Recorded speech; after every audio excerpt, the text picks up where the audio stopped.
लेकिन जिंदल ग्रुप कह रहा था 150 रुपया देगा। अगर आपके जी टीवी स्टूडियो के बाहर कोई पकौड़े बेचता है और शाम को 200 रुपया कमा करके घर जाता है, उस व्यक्ति को आप रोजगार मानोगे कि नहीं मानोगे? मतलब गलती दिल्ली की थी कि उसने भाजपा को नहीं जिताया। मोदी मशरूम कैसे खाते हैं, नेहरू सिगरेट कैसे पीते हैं जैसे मुद्दों पर किया जाता है। सुधीर चौधरी पत्रकारिता जगत का एक ऐसा नाम जिसके ऊपर तमाम आरोप लगे, 100 करोड़ का चाहे घूस मांगना हो या फिर सरकार के टुकड़ों पर पलना हो, इन सभी आरोपों को वो खुद ही सही साबित करते जाते हैं और उनका काम है सिर्फ और सिर्फ सरकार का बचाव करना। इनका एक भी ऐसा कार्यक्रम नहीं है जहां ये सरकार पर सवाल उठा रहे हो। ये तो खुद इतने गिरे हुए हैं कि सरकार जिन चीजों को गिराती है उसके भी फायदे गिनाने लगते हैं। मसलन अगर रुपया गिर जाए तो कहेंगे गिरा हुआ रुपया अच्छा होता है। ये पिछले 10 सालों में बीजेपी से एक भी सवाल नहीं पूछ पाए। ऐसा नहीं है कि इन्हें बीजेपी से प्यार है। जब कांग्रेस सत्ता में थी तो इस व्यक्ति ने कांग्रेस से भी एक भी सवाल करने की हिम्मत नहीं की कि केवल विपक्ष से सवाल पूछते हैं। जब से कांग्रेस सत्ता से बाहर हुई तब से सुधीर चौधरी राहुल और उनके परिवार से सवाल पूछ रहे हैं। इसका मतलब सुधीर चौधरी पत्रकार नहीं, सिर्फ एक पॉलिटिकल लाइजनर है जो सिर्फ मौजूदा सरकार के टुकड़ों पर पलते हैं। टुकड़ों का मतलब होता है पैसा। पैसे से याद आया, सुधीर चौधरी ने यूपीए शासन में अपनी पत्रकारिता नवीन जिंदल को बेच दी थी। सुधीर ने अपनी 2 कौड़े की पत्रकारिता के लिए नवीन जिंदल से 100 करोड़ रुपए मांगे। फिर क्या, पकड़े गए। नवीन जिंदल द्वारा दिए गए सबूतों की फॉरेंसिक जांच में पुष्टि होने के बाद इन्हें तिहाड़ जेल में पत्रकारिता करने के लिए भेजा गया और तब से इनका नाम तिहाड़ी सुधीर पड़ा। खैर, now coming to the serious mode. जब 100 करोड़ रुपए की घूस मांगने वाला व्यक्ति देश के जरूरी विषयों पर डीएनए करेगा तो उसमें कितनी ईमानदारी बरतेगा। ये बात साल 2012 की है, जब सुधीर चौधरी जी न्यूज में काम करते थे। उस समय कांग्रेस के सांसद और उद्योगपति नवीन जिंदल, जो कि अब बीजेपी से सांसद हैं, उनका नाम कोयला घोटाले में आया था। इसके बाद सुधीर चौधरी और उनके साथी पत्रकार समीर अहलूवालिया ने कोयला घोटाले पर खबर नहीं चलाने के लिए नवीन जिंदल से 100 करोड़ रुपए मांगे। मतलब 100 करोड़ रुपए दे दो, खबर नहीं चलेगी। ये पत्रकार कह रहे थे कि अगर उन्हें ये पैसा मिलता है तो वो जिंदल ग्रुप के बारे में गलत खबर नहीं छापेंगे। तब सुधीर चौधरी और समीर अहलूवालिया इस बारे में जिंदल ग्रुप के साथ बात कर रहे थे।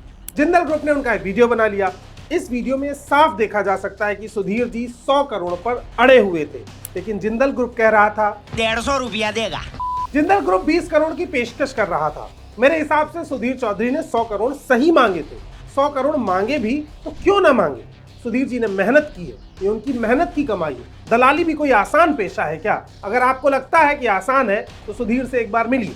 ये वीडियो देखिए। अगर आपके जी टीवी स्टूडियो के बाहर कोई पकौड़े बेचता है और शाम को 200 रुपया कमा करके घर जाता है, उस व्यक्ति को आप रोजगार मानोगे कि नहीं मानोगे? इसमें मोदी जी कह रहे हैं कि किसी ने पकौड़े की दुकान खोली तो शाम तक 200 रुपए कमाकर घर गया।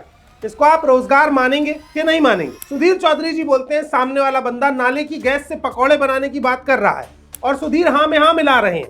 अरे सुधीर भाई, आपकी रीढ़ की हड्डी कहाँ है? थोड़ा तो बोलिए। भूषण भाई तो आप कर तो रहे हैं। नहीं, ये नहीं बोल पाएंगे क्योंकि भूषण भाई से ज्यादा बकैती तो इन्हें खुद करनी है।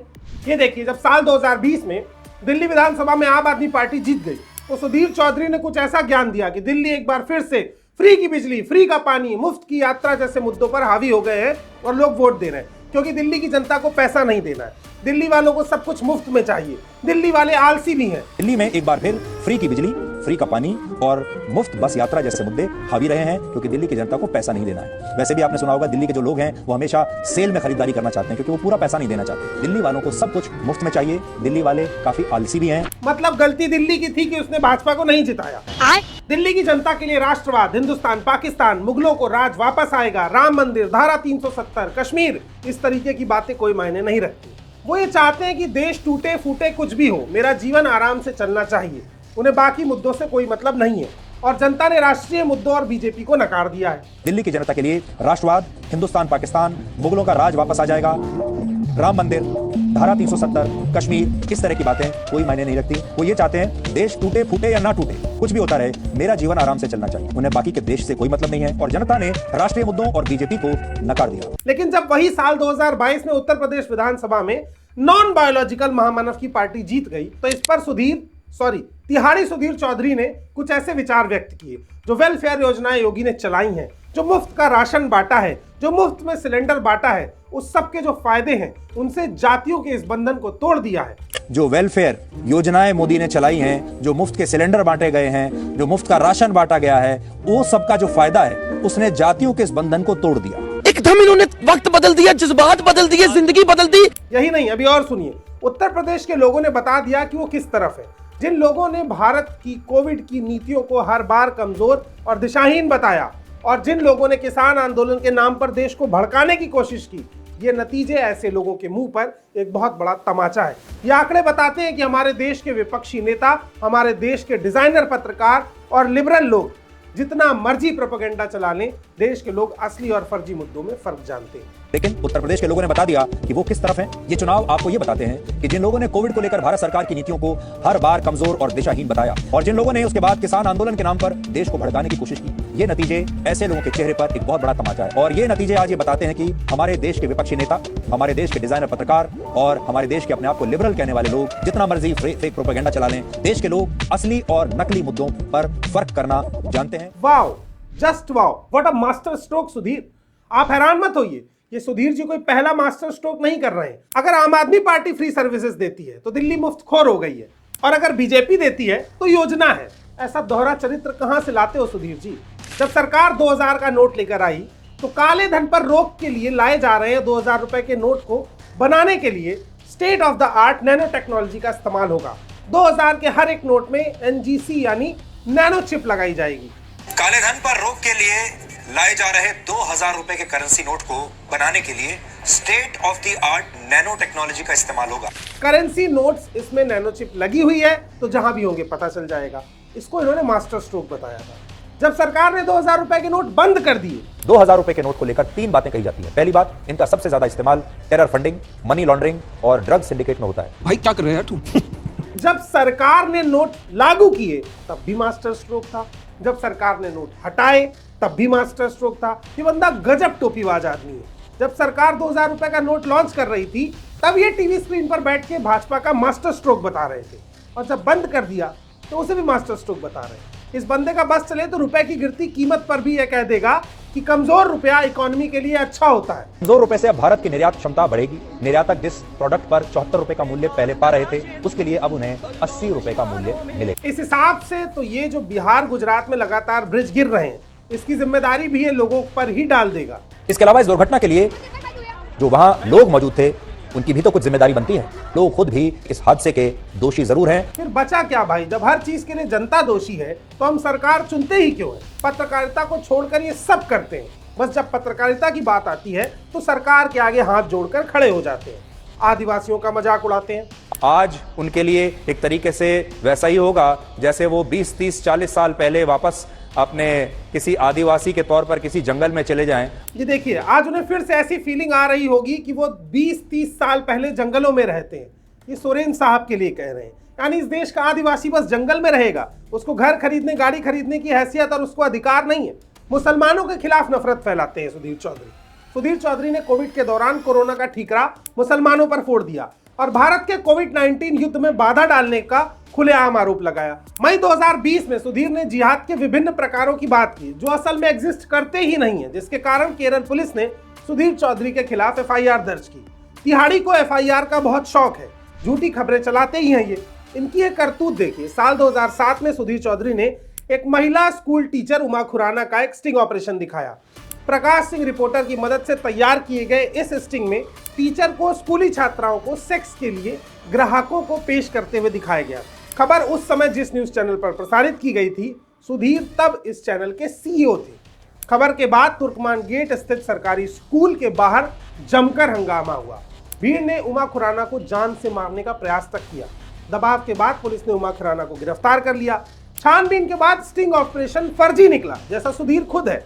पाया गया कि उमा खुराना बेकसूर है।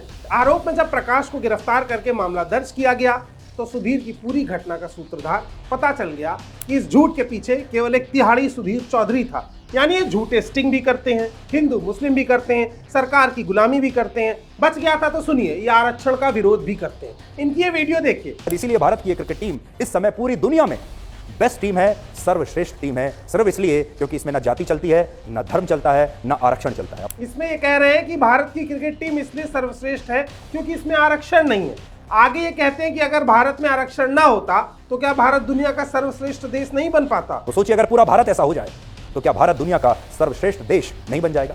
सोचिए अगर क्रिकेट में भी खिलाड़ियों का चयन टैलेंट की जगह आरक्षण के आधार पर होने लगे, जाति के आधार पर होने लगे, धर्म के आधार पर होने लगे, तो क्या हम ऐसी टीम कभी बना पाते। अगर पत्रकारिता में आरक्षण होता तो सुधीर चौधरी जैसा सरकार के चरण चूमने वाला पत्रकार तो बिल्कुल नहीं आता। लेकिन सवाल यह है, यह सब करते क्यों हैं। देखिए, सभी प्रमुख मीडिया घरानों के मालिक आंशिक रूप से राजनेता ही हैं। जियो न्यूज का मालिकाना हक सुभाष चंद्रा के पास है, जो भाजपा के सांसद थे। रिपब्लिक टीवी का मालिकाना हक अर्नब गोस्वामी के पास है। इनके पिता श्री मनोरंजन गोस्वामी भाजपा नेता थे। रिपब्लिक टीवी के सह संस्थापक राजीव चंद्रा हैं, जो भाजपा के वर्तमान सांसद हैं। इंडिया टुडे के मालिक अरुण पुरी, नेटवर्क 18 के मालिक मुकेश अंबानी और एनडीटीवी का मालिकाना हक गौतम अडानी के पास है। ये सभी बिजनेसमैन हैं, इसलिए सत्ताधारी पार्टी के बदलने के बाद इनके संबंध भी बदल जाते हैं। यही कारण है कि प्रत्येक चैनल एक विशेष बात को एक विशेष तरीके से प्रस्तुत करता है। यही कारण है कि प्राइम टाइम समाचार में शो मोदी मशरूम कैसे खाते हैं, नेहरू सिगरेट कैसे पीते हैं जैसे मुद्दों पर किया जाता है। सवाल यह है कि हम इस स्थिति को कैसे बदल सकते हैं और मीडिया की स्वतंत्रता कैसे बहाल कर सकते हैं, क्योंकि ऐसे पत्रकार आज जो भाजपा की गुलामी कर रहे हैं, कल जब कांग्रेस आएगी तो कांग्रेस के चरणों के पास पड़े होंगे। खैर, हम ज्यादा कुछ नहीं कर सकते, हम ज्यादा से ज्यादा यही कर सकते हैं कि न्यूज चैनल देखना बंद कर दें। अगर कोई वास्तव में स्थिति को बदल सकता है तो वह है कंपनियां जो इन न्यूज चैनलों पर अपने विज्ञापन चलाती हैं। वे अपने ब्रांड के विज्ञापन प्रोपेगेंडा न्यूज चैनलों को देना बंद कर सकती हैं। उदाहरण के लिए पार्ले जी और बजाज ऑटो ने कुछ महीने पहले घोषणा की थी कि वह अपने विज्ञापन उन चैनलों पर नहीं देगा जो जहरीली खबरें फैलाते हैं। और कितनी सही बात है। यदि विज्ञापन दाता एक एक करके पीछे हट जाए तो इन समाचार चैनलों के पास खुद की जिम्मेदारी बनाने के अलावा कोई विकल्प नहीं बचेगा। साथ ही आप, हम जैसे स्वतंत्र ऑनलाइन पत्रकार संगठनों का समर्थन कर सकते हैं। अब जरा एक बात सोचिए कि ये तमाम तरह के पत्रकार और न्यूज़ चैनल जब उद्योगपतियों के पैसे पर चल रहे हैं, इनके मालिक के अच्छे संबंध प्रधानमंत्री से हैं, तो इनकी हैसियत है क्या कि ये सरकार से सवाल पूछे। जो आदमी 100 करोड़ की घूस मांगता है उससे आप नैतिकता की उम्मीद रखते हैं। जो सुधीर चौधरी फर्जी स्टिंग ऑपरेशन करता है उससे आप पत्रकारिता की उम्मीद करते हैं। तो गलती सुधीर की नहीं, आपकी है। फिलहाल हमारी ये रिपोर्ट आपको कैसी लगी कमेंट बॉक्स में जरूर बताइए। पॉलिटिक्स को सब्सक्राइब कर दीजिए ताकि मंडी में मीडिया के इस सीरीज में आपको तमाम पत्रकारों की काली करतूतों का पता चलता रहे। बहुत बहुत शुक्रिया, धन्यवाद।